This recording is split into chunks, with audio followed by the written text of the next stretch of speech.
It's not about money, it's not about the outcome, it's not about who's most successful, or it's about doing you. Hi, I'm Logan Merrick, and I run a company with my wife that helps e-commerce brands and agencies hire the top talent in the Philippines. If you always do what you've always done, you always have what you always had. I think that if you use the word should, then you're already not doing yourself. I really feel like I lost myself in that business because of the external influences that were coming in. When you can understand what another person wants, then you can create an environment where they can be the best self. The best people in India are comparable to the best people in Australia. You can find great talent anywhere. So I just want to try to slow down my life a little bit, be a little bit more intentional about the things that I do. The only thing you should do is do what you feel like doing. You can't go wrong. So I think that the biggest misconception when it comes to hiring overseas is that it's going to be better or worse. It's the same. The brands that I'm seeing that are doing really well at the moment, they have unique products and they're very focused on developing on those products. Where big dreams meet bold action. Where we share real stories, actionable insights, and the inspiration needed to transform your ideas into businesses.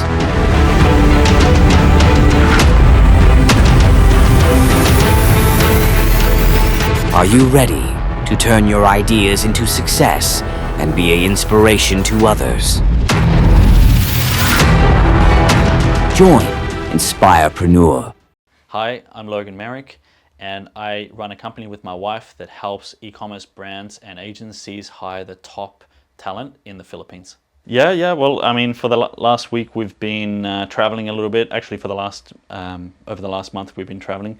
We live in Estonia currently, but the plan is to move to Australia, and hopefully that doesn't change. And now I've committed, and anyway. And so we were in Western Australia last week, enjoying some sunshine. That's why us two Estonians were, well, I'm not Estonian, but living in Estonia, we're fairly tanned, I think, today, because we got a fair bit of sunshine. So, but simultaneously a little bit jet lagged. But I think overall doing pretty good. Yeah. Well, actually, I didn't talk about this much, but I started my first business at 22, and it was a supplements business to help with testosterone and men's-related testosterone issues. And but that wasn't really my first business. It was like the first kind of venture that I was trying to get off the ground. Just trying something, entrepreneurial. And at that point in time, it was more about creating freedom, financial and geographical freedom. And then I got into, I started my first, let's say, proper business that did quite well. We grew that into around mid-7 figures, low to mid-7 figures within a fairly short period of time. And it was an agency business, so it was very people-intensive, quite a difficult business model to scale. And I think at one point we had like 34 people in Melbourne, and we also had a team in India. So one of the big challenges with that business was we grew really fast and we had a lot of inefficiencies, and so we had a high headcount to the number to the revenue that we were generating. So that kind of inefficiency was unsustainable, and ultimately we had to make a decision about how we wanted to continue with that business. And at that point in time, my co-founder and I, we had different views about what needed to be done, and I decided at that point that I didn't feel that the opposing view was really going to work, and so I decided to exit that business at that point. And I think I might have been right, because within 6 months that business was no longer sustainable, and they ended up selling for peanuts basically to a local larger digital agency.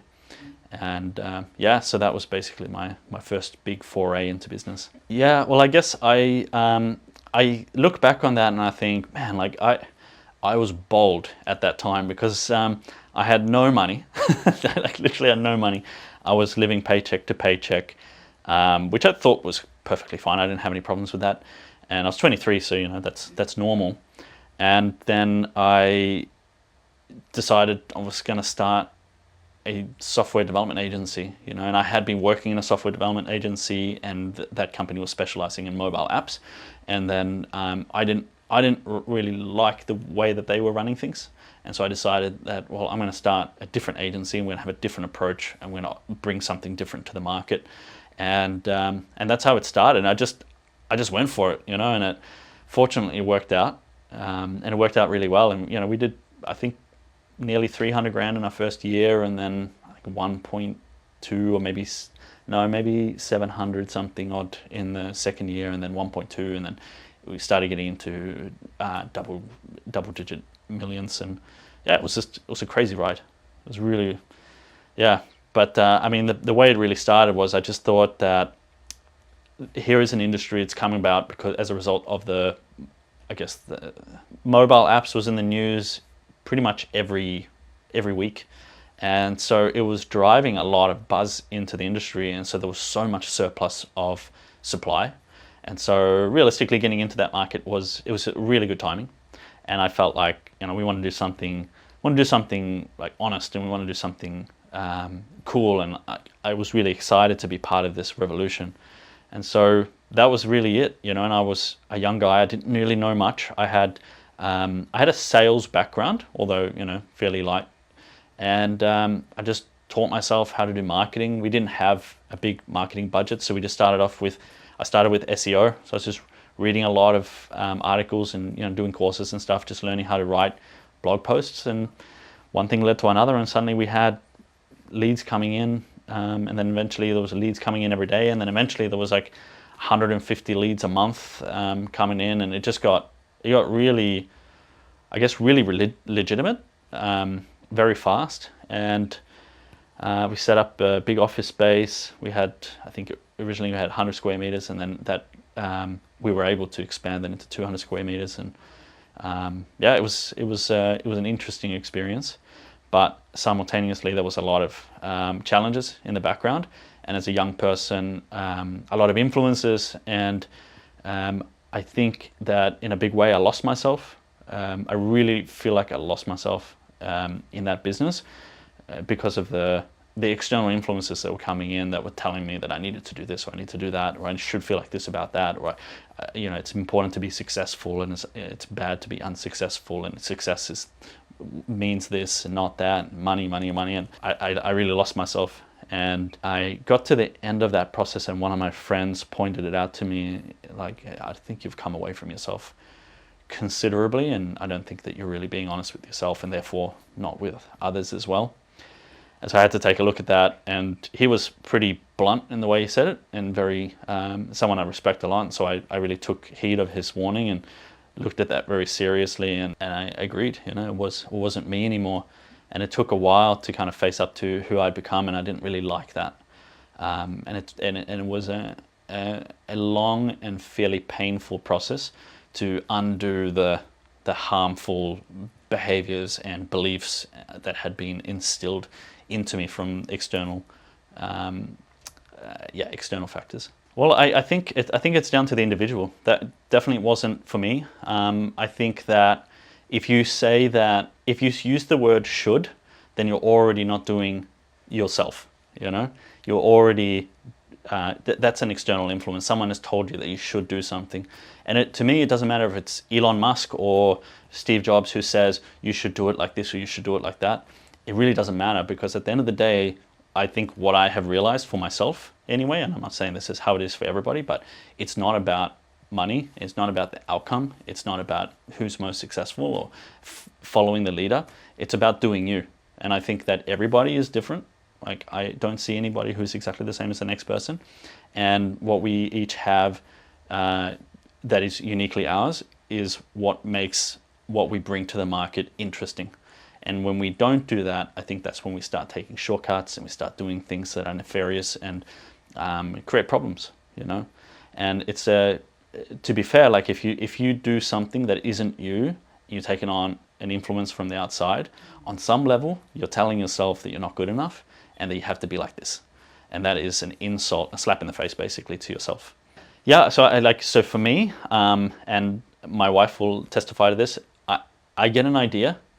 And if the circumstances are fitting, then I will just do it, I'm obviously not going to bet the house but I would just do it. I would just, like, here's a cool idea, let's do this. And I don't think that I would necessarily feel the need to go to university or study or learn from someone else unless I feel I need to, But generally speaking, I think that as an entrepreneur, I have the skills already to pull something off, and how well I pull it off will boil down not to how the influences I take from the outside, or the learnings that I get from somebody else, but from what I'm able to bring from outside out, from within myself, which is already there, into the world. And I don't know, I think to me that feels more important than studying or something like that. And I'm not saying it's wrong to study. I think that it's a noble pursuit, but I don't know that that's necessarily the thing for everybody. Yeah, well, I mean, yeah, so like, I guess the idea that I had, let's say if I have an idea, I guess it's like any other entrepreneur pretty much ever. I just have a vision. I can just see how something's going to work. I don't know how to describe it. I can just see it. And I have self-doubt, I have concerns, I have worries, I have overthinking, I have all the same, but I see something, how it's going to work, and then so long as I just do it and I don't overthink it too much, then, I mean, so far so good. Well, I think that there's two types of people, right? And maybe there's, not, but there's two types of people. One type that sees things as they are, which is very grounded and very real, and another type that sees things how they're going to be. And I think you have to have both. But when you're talking, I find this because my business partner is my wife, and we're an amazing team, and she's a brilliant person. She's really, really smart, way smarter than me. And she'll see things as they are, and she sees them very clearly. And I'm talking about things how they're going to be. She's like, but that's not how they are, and it creates a discord. Because and so my job and her job becomes this kind of like trying to merge the future with the reality and create that bridge. And it's actually harder than it seems.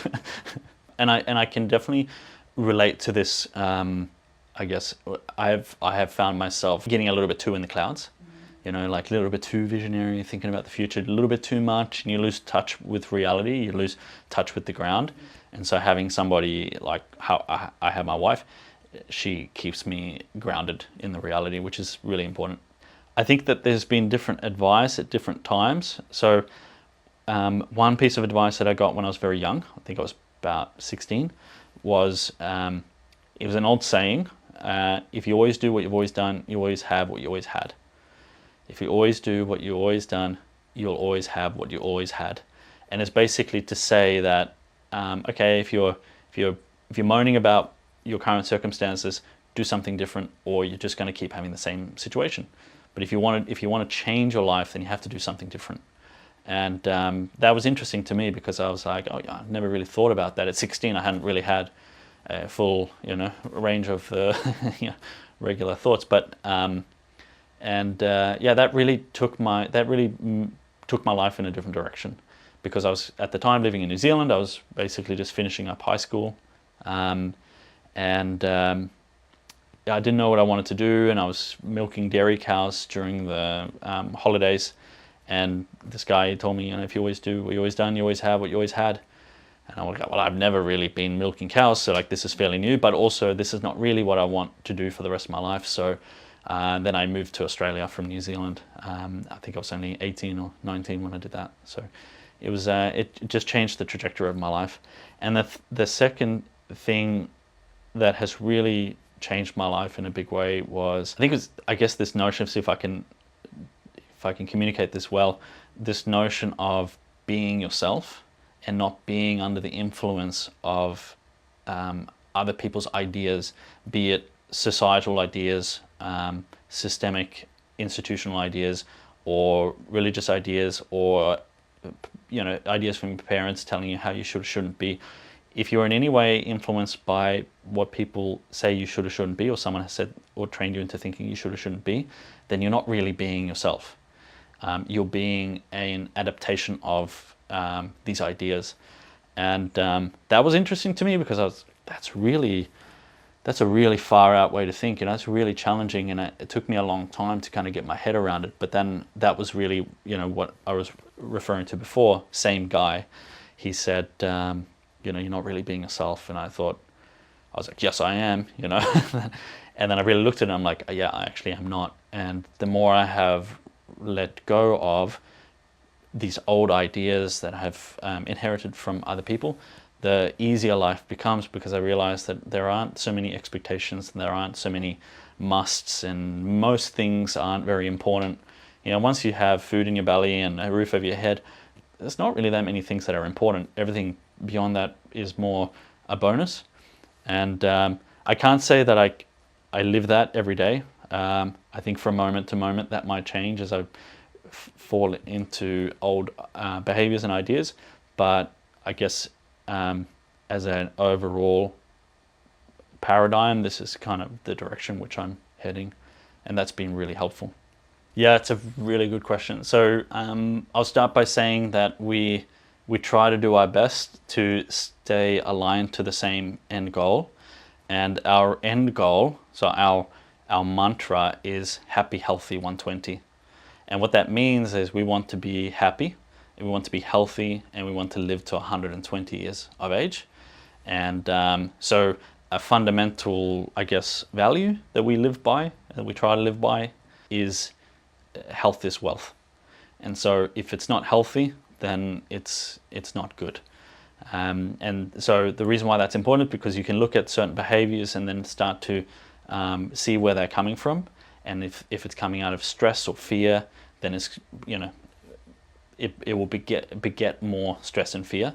So we have to try to eliminate any of these, I guess, harmful influences by accepting, okay, well, let's say if I can be an anxious person, and if I'm being anxious, it's helpful for her to let me know and just ask me, do you know where you're coming from?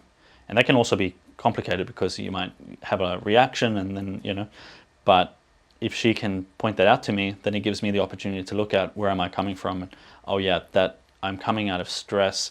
I'm trying to please a person, and or like a client or something like that. And I can see how that is only going to cause more issues. And so I have to take note of that, realize that, and where I'm coming from as a feeling inside my body, and try to not give in to that feeling, which will put you into more in touch with that feeling. Meaning to say, basically doing this harmful behavior to avoid feeling a certain way, and realistically you need to go into that feeling.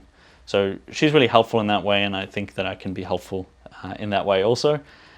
And so that's one thing. And then in terms of, I guess, discord inside of the business relationship, of course there's always going to be some discord. There's always going to be disagreements and misunderstandings and that sort of thing. And there's arguments, and that's bound to happen. But I like to think that we have the tools that we need to be able to resolve those things as they come up. And I think that where relationships and business partnerships and these types of things go wrong, or where they break down, is that things that should be resolved, things that come up, they don't ever get really truly resolved. And so there's always this lingering feeling of what's the word?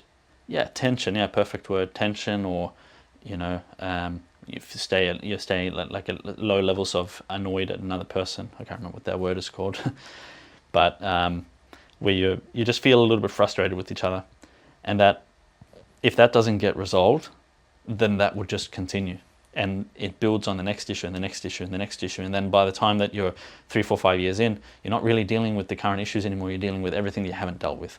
So one of the really important things for us is that, okay, issues are going to come up, but I really care about her and she really cares about me, and we are ultimately on the same page. And so if we can just try to understand each other and see where the reactions are coming from, then we have the ability to resolve things, because ultimately there's no one here who wants to hurt the other.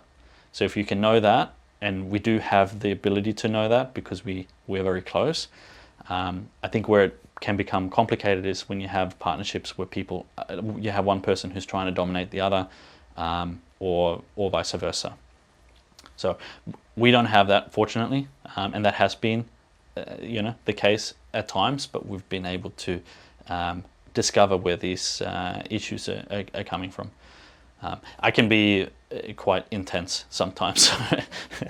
So yeah, well, I think and it would probably depend on the person, but I think that either you need to be very good at organizing information, and breaking down complicated processes and turning them into systems, documenting those processes, and managing communication, like really clear communication within an organization. My wife is particularly good at this. Or the other thing that I think you have to be really good at is you have to be very good at selling. I think there's no really good way you can get around that in a business. Like, you can't have no one in the business who can sell. So I think you have to have somebody in the business who can sell and do marketing and kind of drum up the building sales pipeline and that sort of thing. So yeah, and then maybe this is not typically a skill or a characteristic that is seen as important in business, but I think that is really important in business, and that is just being honest and true to other people and true to yourself. Like, if you don't want to do business with someone, don't do it for the money. If you don't want to do business with someone, know that and don't do business with them, because it's probably going to turn out bad. I think pick your people very carefully and work with people only that you want to work with. And I think that people take shortcuts with this because they're desperate. They want to grow. Like, let's try to get as big as we can. More sales. Doesn't matter. This person's a serial murderer. Doesn't matter. No. Well, yeah, that's an extreme example. But usually I'll take a call. I'll take all the calls with the clients, potential clients, and if I don't like them, I don't like them, we won't be working with them. I'll just not send the proposal or something like that. And that was one of the things that I really wanted to do in this business, because I previously ran an e-commerce brand, and I was back office. Basically, I was running as CEO. I was running the business, but I wasn't front of house. I wasn't talking to clients. I wasn't in the content. I wasn't doing any of that sort of stuff. So that was nice. It was nice to have a break, because in the previous business I was very front of house. But in this business, I was really looking forward to talking to people, and I really enjoy that experience. And one of the things that we've been doing here in Melbourne just for the last couple of days is just catching up with some of our network and contacts, and it's just nice to speak to people, real people, not online. Yeah. So in our current business, my wife and I, we run a recruitment company where we specialize in helping mostly D2C brands, so e-commerce brands, find high-level e-com talent in the Philippines. So it's a really high-level, world-class talent, but obviously at very reduced rates because of the geographical arbitrage. And one of the common issues that we see, and one story in particular, there was a client he was doing really, really well in his e-commerce brand. He's mainly selling in Australia. Actually, I think he's exclusively selling in Australia, and he was doing really great, 400, 500 grand a month. I can't remember exactly the amount, but solid revenues and growing 20-30% per year. So he's taken that fairly steady, but so much expectation on himself to, you got to do more, you're not doing it good enough, all this sort of stuff. And he's taking all of it on himself. So he had, when we started working together, he had, I think it was him, his girlfriend, and a customer service person, and this like behemoth of a business. Well, it's not a behemoth, but it's mid seven figures e-commerce brand. It's not a small undertaking, and he's literally basically doing it by himself. His girlfriend was only doing it part-time, so she had other things going on, and then customer service support person was managing the support tickets, but even some of those support tickets were escalating over to him. So he was really, really stressed out, and when we started working together, I was like, why are you working so much? You have an e-commerce brand, like this is the most scalable business model almost after SaaS, and I think he just took on too much pressure on himself, and everything has to be perfect, and he was overthinking everything in the business to the point where he just got himself stuck in a loop, and he just couldn't get out.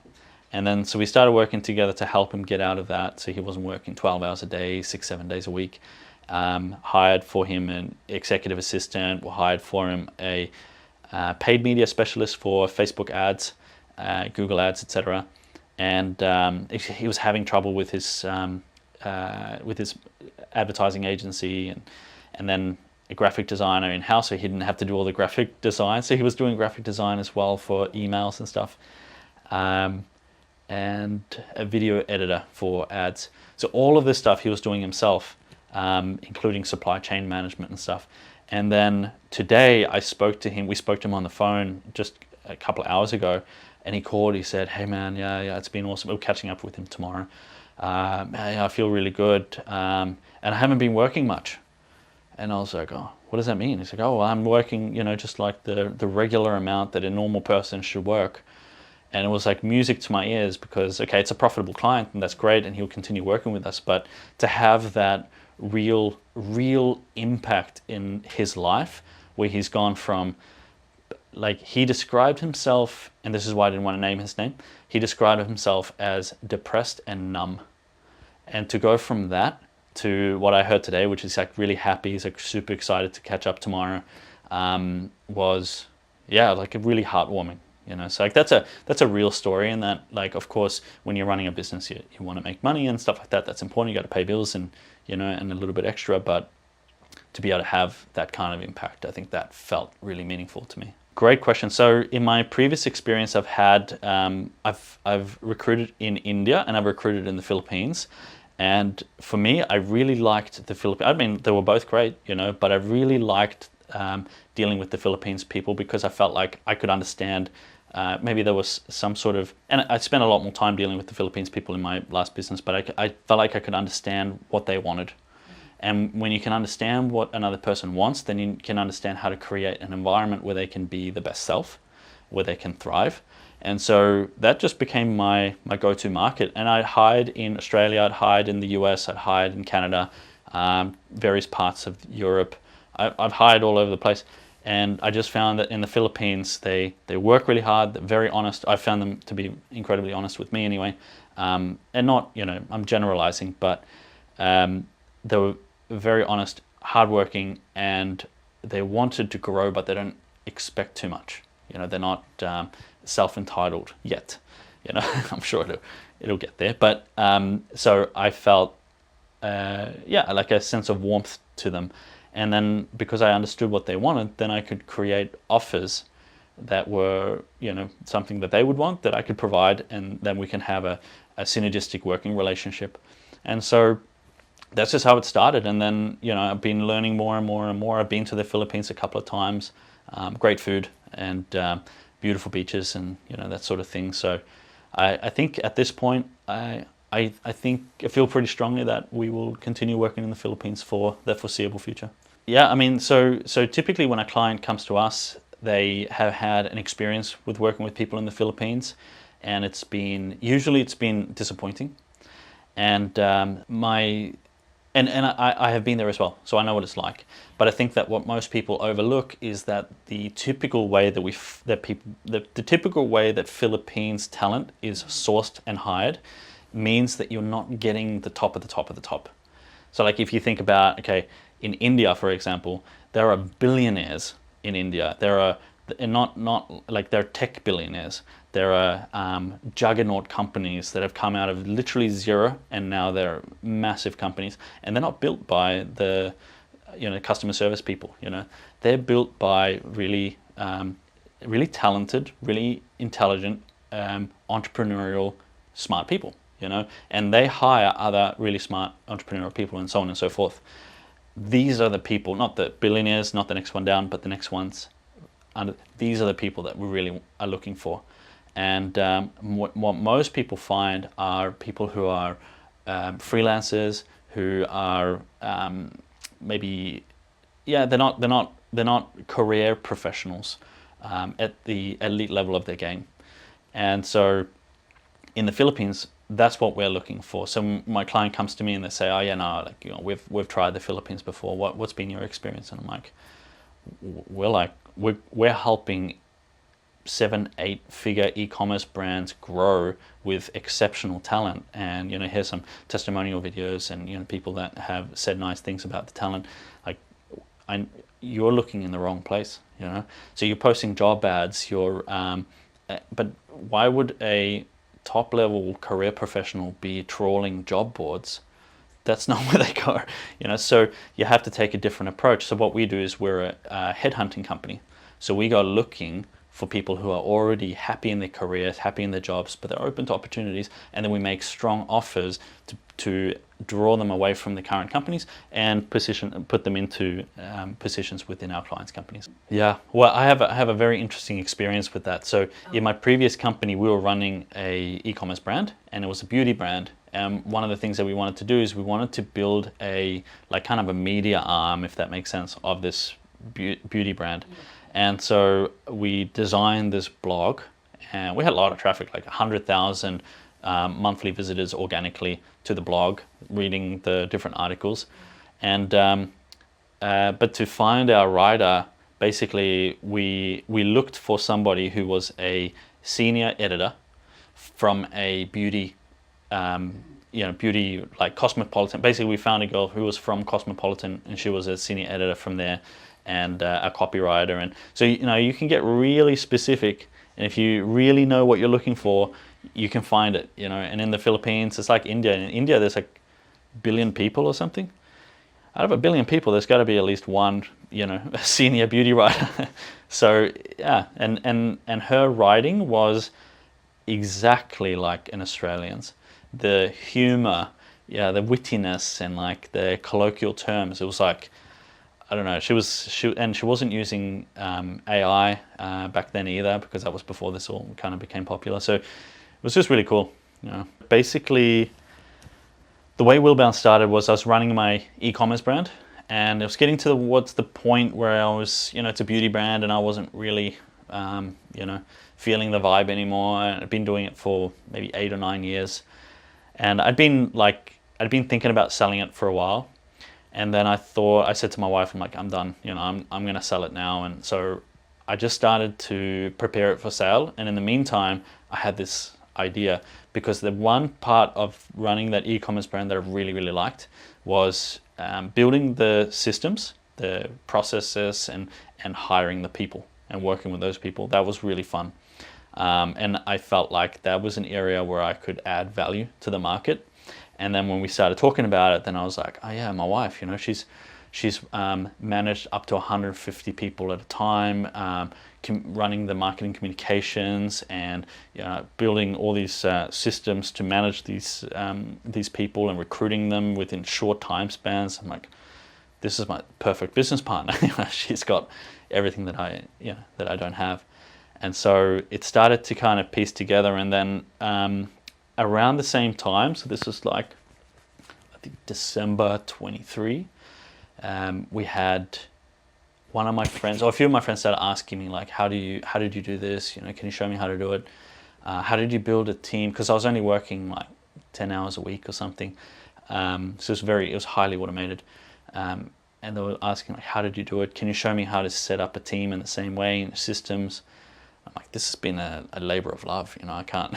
This took a lot of time. So I would talk to them about it, and then you could see like their eyes would glaze over. So I said, okay, well, how about I just help you find a staff member, and then you can go from there. And so I worked with this one guy, and he was just paying me like a little bit, just to kind of, so that there's some sort of exchange.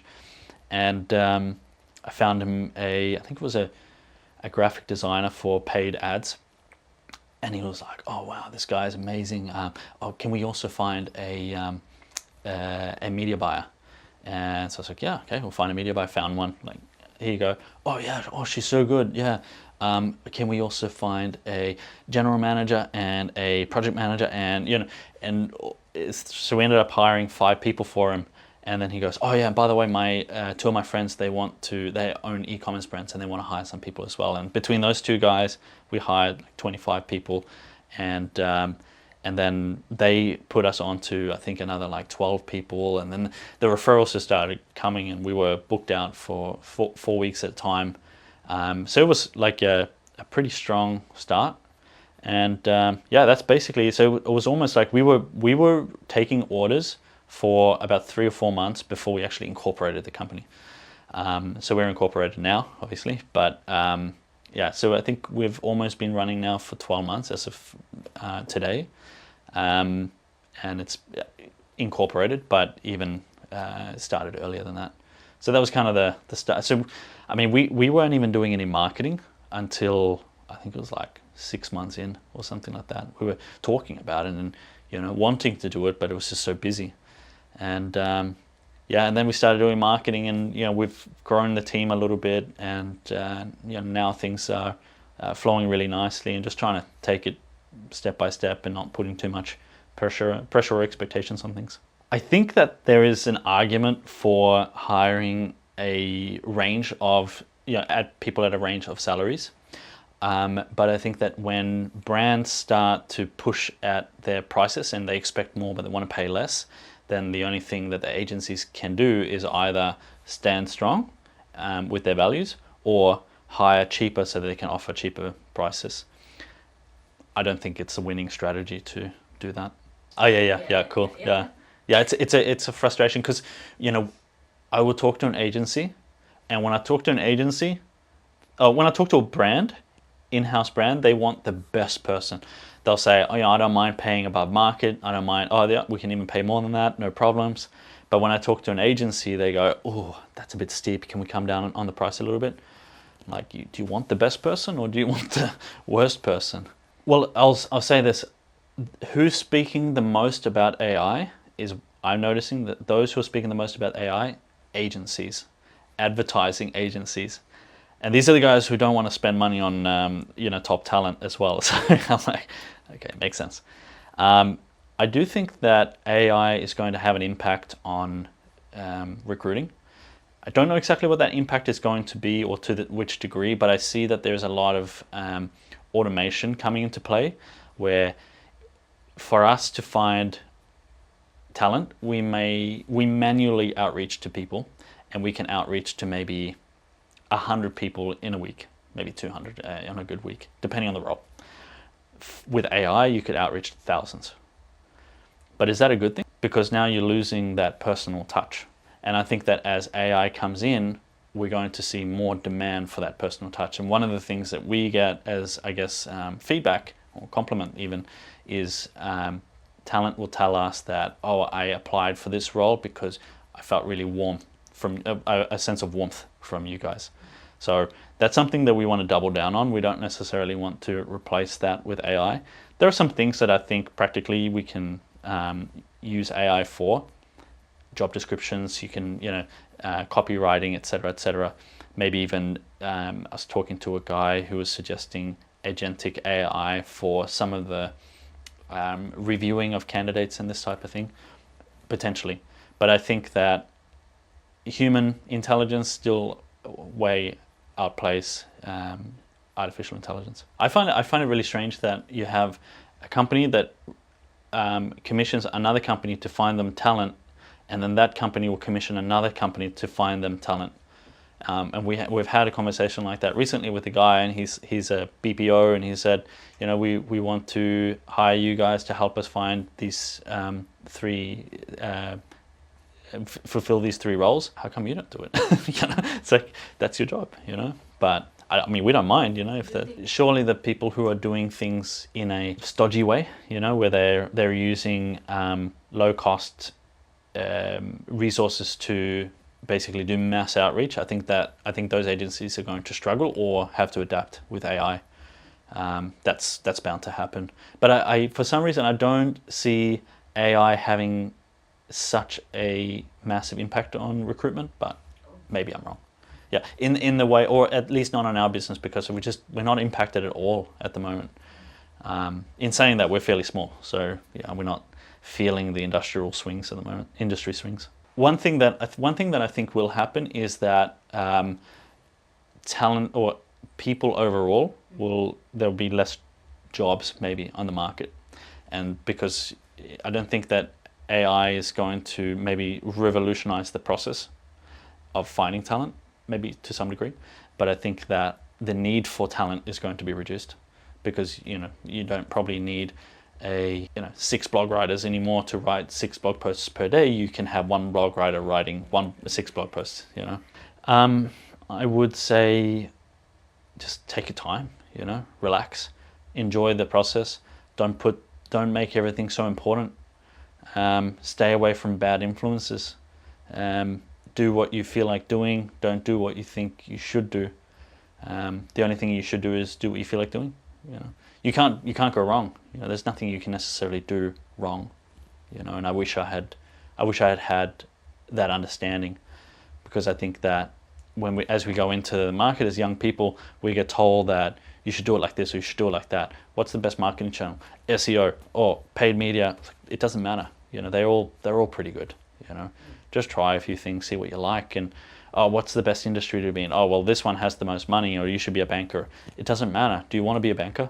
Do you like being a banker? No. All right, then don't be a banker. Yeah. I try to, if I have to make important decisions, or if I'm feeling like I'm making bad decisions, then I try to come back to my sense of self, which I do by sitting in meditation, and not in a spiritual sense, but just sitting and feeling how it feels to be me, and noticing where I'm coming from and where I might feel like I'm being influenced. Noticing if I'm making decisions out of fear or concern, or usually it's some sort of fear, and and try not overthinking things. I think that we put way too much importance on thinking, and I'm noticing that my thinking is actually not that reliable. You can have two opposing thoughts about the exact same thing, but you can't have two opposing feelings about the exact same thing. So what's true there is the feeling is really the accurate thing, and it's the immediate I guess response or experience of the body to its environment is through your senses: eyes, hearing, smell, taste, feeling. That is your immediate experience. That is the fact of the situation, and your thoughts about that are secondary. How do you know that thought is accurate? You might have a bias that causes you to think of that situation, whatever that, maybe I have a I don't know, let's say some sort of trauma in my knee, and every time I stand on that knee, well, yeah. So let's say you have a bias about something. Your thoughts about that automatically are going to be skewed by that bias. You can't, when you have a bias about something, you can't think of that thing without that bias. You can try, but you can't really think about that thing without the bias. If you remove the bias, then okay, now you'll see it more as it actually is. So yeah, one thing that I try to do is I try to remove any biases that I might have, any fears or concerns that I might have, concerns that are like coming from deeper down, as opposed to like learned concerns, as opposed to genuine concerns. Like I have a concern that if I jump into fire, then it's going to be very painful. That's a genuine concern. And I use my wife as a yardstick sometimes to see, how, if I say something, how does she react? Because she knows me very well. She's very well tuned into this organism. And so she knows that if I'm coming out of some sort of fear or concern, self-concern, that that's what I'm doing. My next 5 years, scale to the moon. No, I'm kidding. I have no real strong financial goals.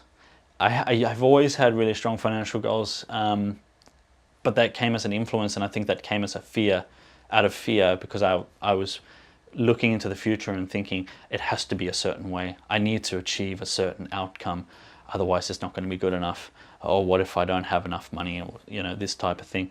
And that's okay. That's relevant. It would have a very strong relevance in my upbringing and how I have learned to think about things. But it's not really relevant, because these are just projections, ideas. Whether I achieve that or not is largely up to, it's almost random. I can do my best, and of course, why wouldn't I do my best? But it's largely random. And what if I go beyond that? What if I set a goal and I go way beyond that goal? Then I'm going to look like an idiot. Like, I only plan to make it this much. So I try not to have too many goals about things. But one thing that I want to have is I just want to try to slow down my life a little bit.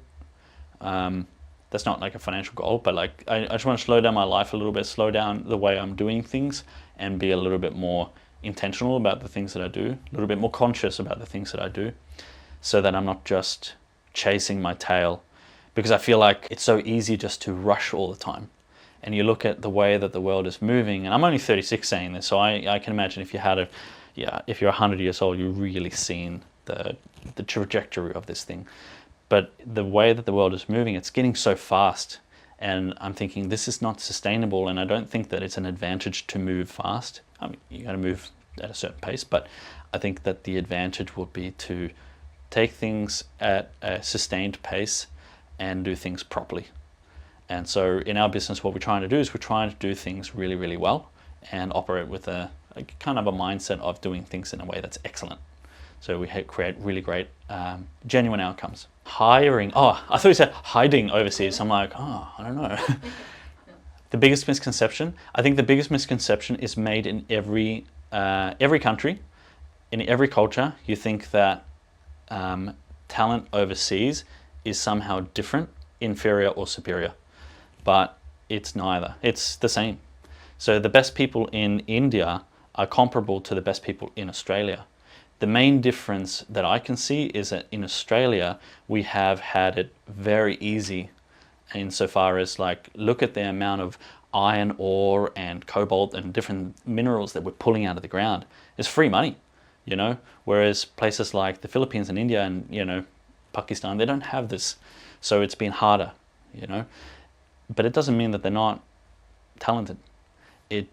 And it's certainly by Australia being a wealthy country, it doesn't mean that the Australians are talented per se, or more talented. I've seen some very untalented Australians, some very untalented Americans. I've seen some very untalented Canadians and Brits, and I've seen some very untalented Filipinos. But I've also seen very talented people in each of those countries. So I think that the biggest misconception when it comes to hiring overseas is that it's going to be better or worse. It's the same. You can find great talent anywhere. Yeah, I think with e-commerce, it always boils down to having a really good product. And I think that where we've come from in e-commerce is it's been really easy. It's been a very, very easy ride. You could sell just about anything and it was going to make money. But now it's becoming more complicated, more difficult, more challenging. There's way more, there's more demand, but there's far more supply. And I think that even the biggest brands, if they're not selling something that's really, really good, that solves a genuine problem and that is unique, then the brands that I'm seeing that are doing really well at the moment, they have unique products and they're very focused on developing on those products. And I think any new brand coming into the market, that's going to be the most difficult thing, because you can't just sell widgets anymore. You have to sell things that are actually really, really valuable, that someone is actually going to want to buy, and they can't get it locally. Well, I think that the second thing is you're going to have really good marketing, and also the way that I'd say marketing, but probably technical knowledge across marketing, supply chain. Because you really have to have that, and finance, you really have to have that balance. You need to understand how much marketing can you do and how much can you spend in order to generate revenue at a profit, after deducting all the expenses out of inventory and cost of sale, etc. And there's a lot of costs involved. So when you look at an e-commerce brand, you don't really think about what it costs to run that business. But when you're running ads and you're running those ads at like a 1.5 times return on ad spend, and your cost of goods sold, including like all direct costs, shipping and returns, etc., is probably running at around 20 to 40%. You're only left with maybe 10% to pay all fixed costs, bills, etc. So unless you can do that at scale, you're not going to do very well. So most businesses, especially right now, are struggling with this. And then the last thing is that if you want to run a business, and the reason why I went into talent acquisition is if you want to run a business and you want to do really well, you have to find great people. And we, in our business, we started looking at the Philippines, or Asia in general. Latin America is also good, but I think the Philippines, bang for buck, is really, really good because you can find exceptional talent at a very reasonable price. And I think now more than ever, that is a compelling argument. Yeah, I mean, so do you mean like, you've got Elon Musk, you've got Jeff Bezos, you've got Steve Jobs, he's late Steve Jobs now, but you've got all these big names, Bill Gates, etc., who are public personas, but in Australia there's less of this, yeah? That's a really good question. I mean, I don't have any friends who are billionaires yet, so I have a friend who is probably in 2 years he'll be a billionaire because his company is just growing so fast, and he doesn't want to be known because he's concerned that if the government finds out that he has money, then they'll try to take it from him. And I know that sounds really like conspiracy theory or something, but they literally do. That's what they do. They go, okay, here's a billionaire. Well, how do we? He must have done something wrong. Let's have a look into him. Let's audit him. Let's find out. And it's what happens. So I wouldn't either. If I was a billionaire, I wouldn't be telling anyone. Yeah, I think if you're in Australia, you have to, of course, operate according to the Australian tax laws, and you have to register your business in Australia and make sure that you're collecting and paying GST. Yeah, there's a number of things that, of course, you've got to do to tick boxes. There's also, in Australia, I think we have a pretty cool system of grants that you can get access to as an entrepreneur. I know that, or as a small business, depending on the type of business that you are, so if you're proprietary limited, it's very easy to get involved in this.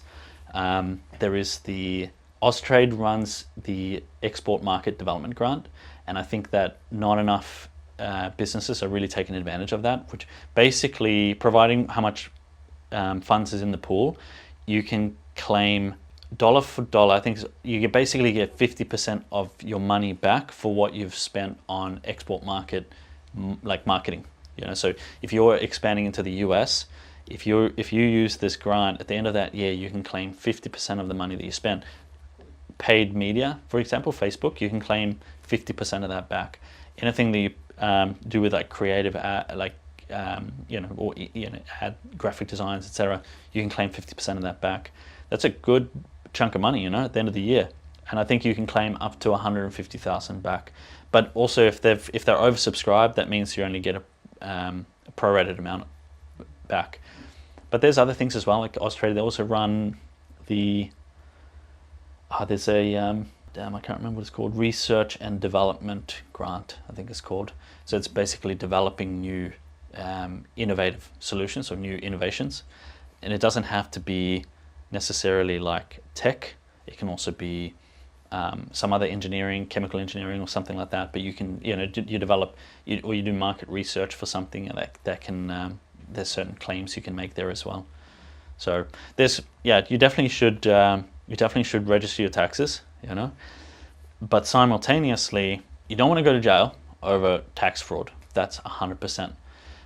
But I think that you don't want to overpay on tax either. So just be smart with registering your company and making sure that you do things correctly. If someone wants to get into entrepreneurship, they want to build a business, then don't do it because you think that you should. Don't do it because you think that it's cool. Don't do it because of any other reason than the fact that that feels like something that you want to do, and that's something that's of interest to you. And do it in your own way. You don't have to study all the great entrepreneurs of the world, because they were doing it their own way.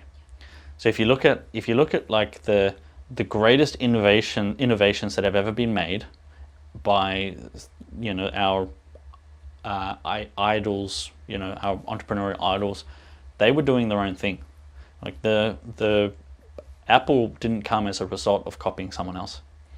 So don't copy other people, just do your own thing. Do something that feels meaningful to you and have fun, and don't put so much importance on it. At the end of the day, one day you're going to be dead. One day you're going to be dead, and none of it would really have mattered. So just enjoy it for now. I think that any business where you're dealing with people is interesting to me. So I like service business. I actually really like the idea of boring businesses. So I have this friend, and they run a investment firm that they've put together, investment fund they've put together, and they buy boring businesses. So they'll buy an engineering company, and I never thought that would be a smart thing to buy, but like an engineering company that engineers bridges. It's pretty like boring business.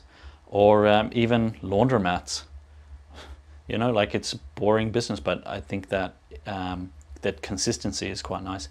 But I think maybe if you're getting into business for the first time, agency is a very easy business to get into. I think it's very easy, and a lot of people take advantage of that, and they get into it and they don't know what they're doing.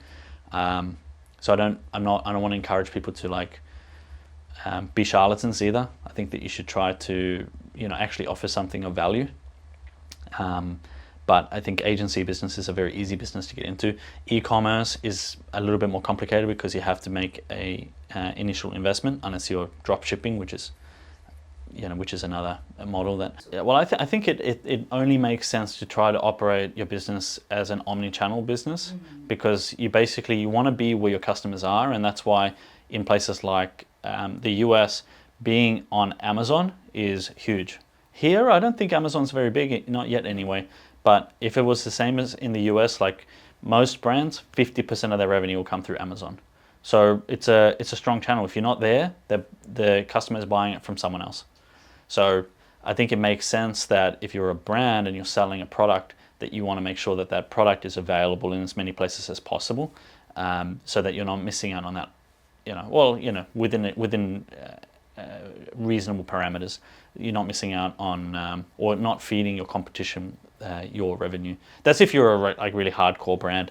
I think at the end of the day, I don't know, it probably doesn't really matter that much, But that you asked why did so many brands do that, and like retail brands do that. They have an e-commerce store as well. They're just trying to be omnipresent, omni-channel. I think they've just been there for a long time. They have a lot of really strong infrastructure over there, and they're working really hard to try to get into the rest of the world, but it's just not responding the same way. I think also in the US, they've been very open to Amazon, open arms, because it's a US-based company.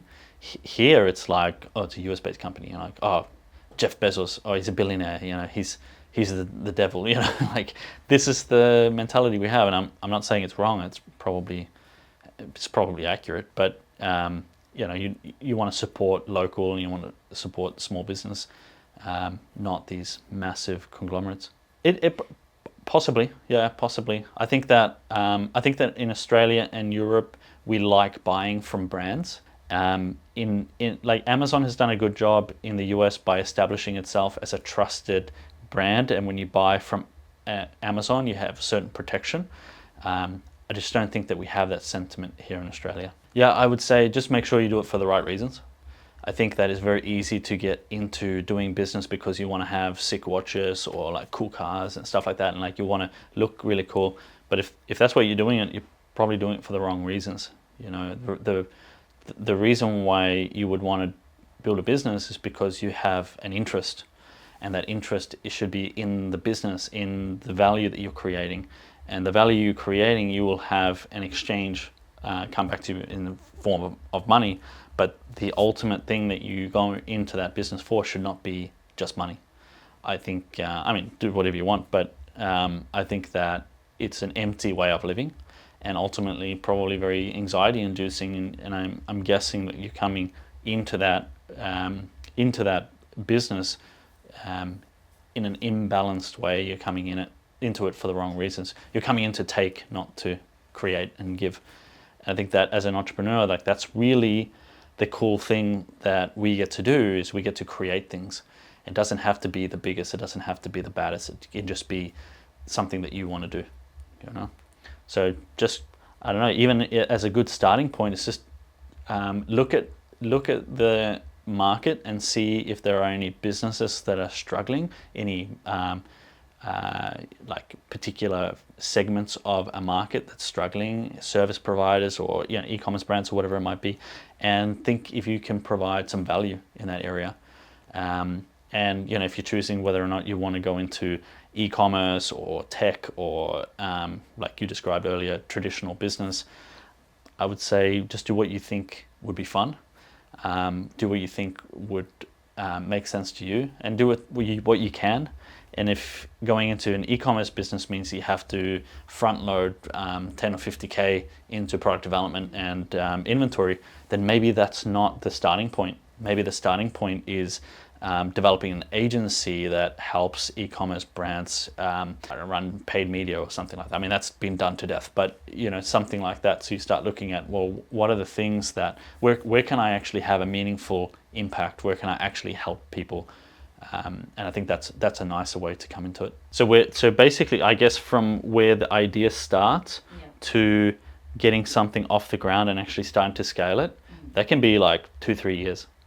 You can be working on something, like you have an idea and then you don't do anything immediately, you're just doing research in your own time, and then maybe 6 months in you start looking at like, oh, what could be the product, and finding suppliers, and then you buy a couple of $1,000s worth of products, and then you start trying to get something off the ground. Which marketing channel do I use, and how do I make people buy it and stuff? Building your website, that takes ages, unless you have like a lot of upfront investment and you can spend someone else's money. But typically that's a fairly long process. So again, like if you're just in it for the money, you just want to make quick bucks, then you're doing it for the wrong reason. But the people who do really, really well are the ones who do it because they're like, oh, there's something I want to do here. This is really cool, and they're really excited about it, and this gets them going on its own. And for example, my friend who I was explaining to you about before, who has this e-commerce brand that's they're doing like 400 grand a month, which is, I think, reasonably healthy, and they can scale well beyond that. To get to that point took 2 years.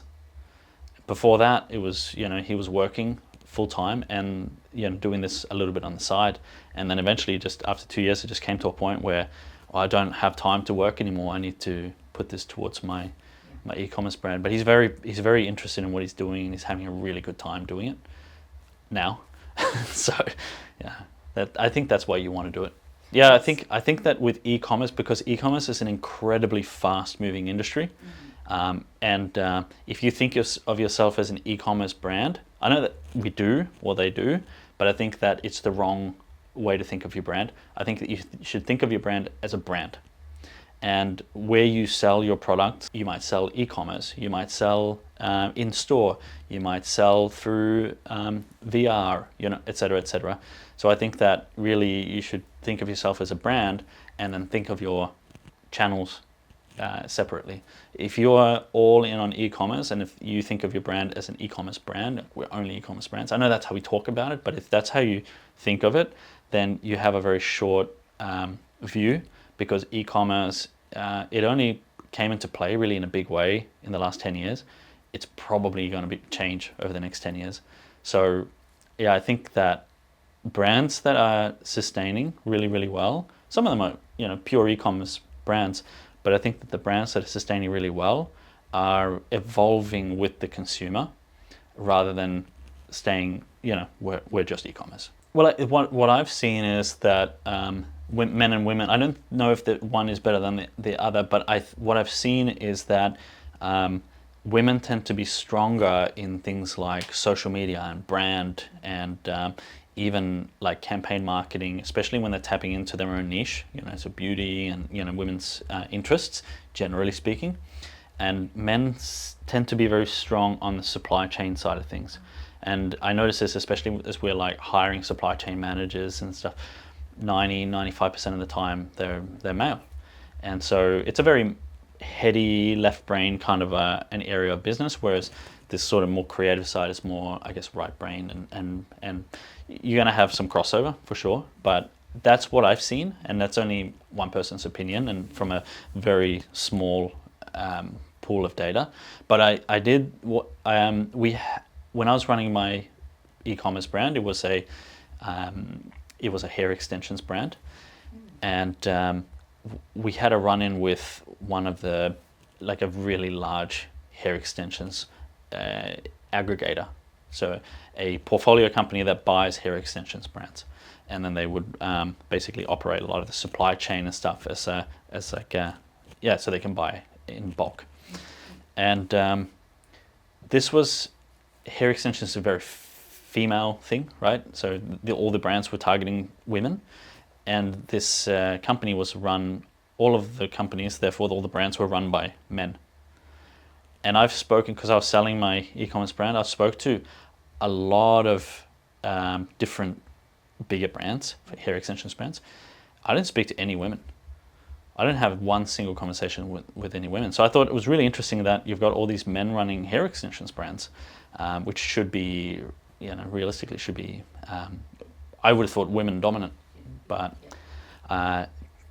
doesn't seem like that's the case. When you are, you grow up in society and you go to school and you get taught how to think at school, and then your parents are teaching you how to think about certain things, and your friends will tell you how to think about things, and their parents will tell you how to think about things, and you go to church and they tell you how to think about things, and then you go to work and they tell you how to think about things, and at no point in time have you had the chance just to figure out what your own thoughts were. And so you basically fill up with other people's thoughts, and that drives a lot of your behavior. And your beliefs, and basically, and so meditating for extended periods of time has been really transformative for me, because it's allowed me to really get in touch with how I really feel, and like what's actually important to me, and what do I really think about using my iPhone, and how do I really feel about this woman, which I learned I really appreciate her more than I thought that I did, even more than I thought that I did. And I married her so I really, really liked her already. So realizing how I actually feel has automatically changed the way I do a lot of things. So, for example, I used to be really, really driven, and from time to time I can find myself feeling very driven. And I think in our society we think of being driven as a very good thing. We celebrate it. But if you go deeper into that, what is that drive, you'll find, and you can challenge me on this, but you will find that there is usually something painful in there for you. Because what if you stop? It would be very uncomfortable. So why is it uncomfortable?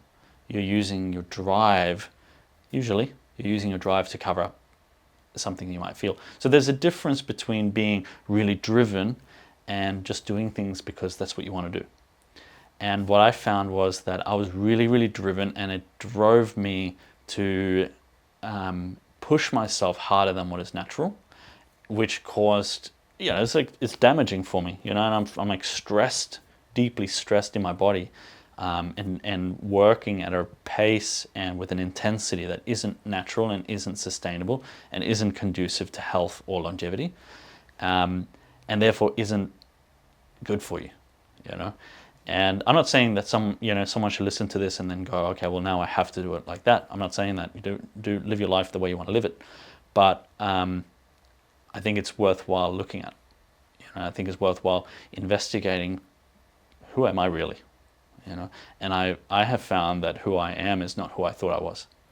And that was, to me, very interesting. So learning a little bit more about myself and my negative behaviors and where I'm coming from, and some of the things that are things that I've kept hidden from myself has only allowed me to be more myself and be nicer to myself, and stop putting such unreasonable expectations on myself, which makes me feel like healthier, and not feel healthy, but actually makes me healthier. Yeah, well, I think that when you're rushing, it just leads to making a lot of mistakes. And when you take your time with things, then you do things that are really good. And to be honest, like the calmness, it doesn't come natural to me. It does, but then I have this this drive that I was talking about, and I just try to feel where it's coming from. And so long as I just feel it, it doesn't control me. It's not like propelling me forward. So yeah, that's probably why I speak more calmly. But I think Melanie would say that prior to this retreat, I wasn't as calm.